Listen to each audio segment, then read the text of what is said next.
जैसे मेरे फादर हैं जो वो कार नहीं चला सकते, तो मैं सिंपली कहूँगा my father can't drive car but I can, मगर मैं चला सकता हूँ। Okay, first thing is that. Second thing, second use of can. हम सेकेंड कहाँ यूज़ करते हैं? We use can to ask anything from anybody. अगर हम किसी पर्सन से कोई चीज़ आस्क करते हैं, कोई चीज़ मांगते हैं, उसके लिए हम भी कैन का यूज़ कर सकते हैं। जैसे फॉर एग्जाम्पल लीजिए, you are in your class and you need 100 rupees. आप क्लास में हैं और आपको 100 रुपीज़ की ज़रूरत पड़ी। ओके, और आपके पास 100 rupees, you don't have 100 rupees, तो आप अपने फ्रेंड से मांगेंगे। ओके, फर्स्ट आप उनके पास जाएंगे और कहेंगे hey hello can you give me 100 rupees, आप उनसे पूछेंगे। ठीक है, मान लो फॉर एग्जाम्पल उसके पास पैसे नहीं हैं, तो वो आपको रिप्लाई कर सकता है no I can't give you 100 rupees because I don't have with me right now, मेरे पास इस समय नहीं है। ठीक है, तो इस टाइप से आप कोई भी चीज़ आस्क कर सकते हो। जैसे आप खड़े हैं कहीं रोड पर और आपको लिफ्ट चाहिए, आप अपने किसी जो आपको मिला है, कोई बाइक मिली, तो आप उनसे बोल सकते हैं hey can you give me lift, क्या आप मेरे को लिफ्ट दे सकते हैं। इसके अलावा और भी काफ़ी सारी सिचुएशन होती है जब हमें चीज़ें मांगनी होती हैं अदर पर्सन से।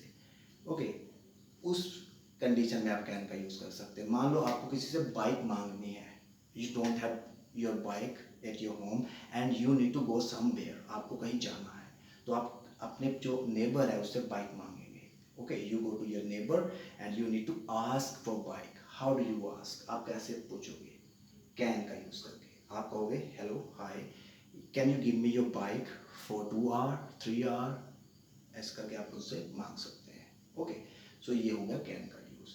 और जो सिंपल वे में जो आपको मैं सिखा रहा हूँ English, first I have learn English by myself, जो मैंने इंग्लिश अपने आप सीखी थी, and the technique in which I have learn I am going to teach you that techniques. जो जैसे मैंने सीखी थी वही मैं आपको उसी टेक्निक के थ्रू आपको सिखाऊंगा।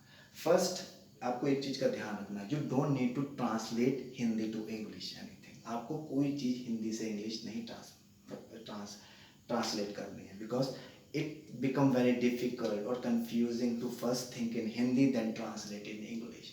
ये बहुत ही डिफिकल्ट हो जाता है आपके लिए कि हम पहले कोई चीज़ हिंदी में सोचें फिर उसकी एग्जैक्ट ट्रांसलेशन करें। हम डायरेक्टली क्या करेंगे यहाँ पर, first we need to directly understand the situation in which a particular word is used. सबसे पहले हमें ये समझना होगा कि पर्टिकुलर वर्ड है, ठीक है, वो किस सिचुएशन में यूज़ होता है, कहाँ पर होता है, कैसी परिस्थितियाँ होती हैं जहाँ पर हम ये यूज़ करते हैं। उसके बाद उसे समझेंगे और we need to create a imaginary situation. हमें फिर इमेजिनरी सिचुएशन क्रिएट करेंगे, सोचेंगे। जैसे I have created a imaginary situation like you need to ask for 100 rupees. जैसे मैंने इमेजिनरी सिचुएशन की कि उस पर्सन को 100 रुपीज़ मांगने थे। उस टाइप से आपको वर्ड समझ में आ जाएगा एंड उसकी जब आप प्रैक्टिस करेंगे you can easily able to use that word in your own language, in your own conversations. Easily आप उसका यूज़ कर सकते हो। Okay, so I hope you have understand this video or you like this video. Okay, and thank you very much for watching it. Goodbye.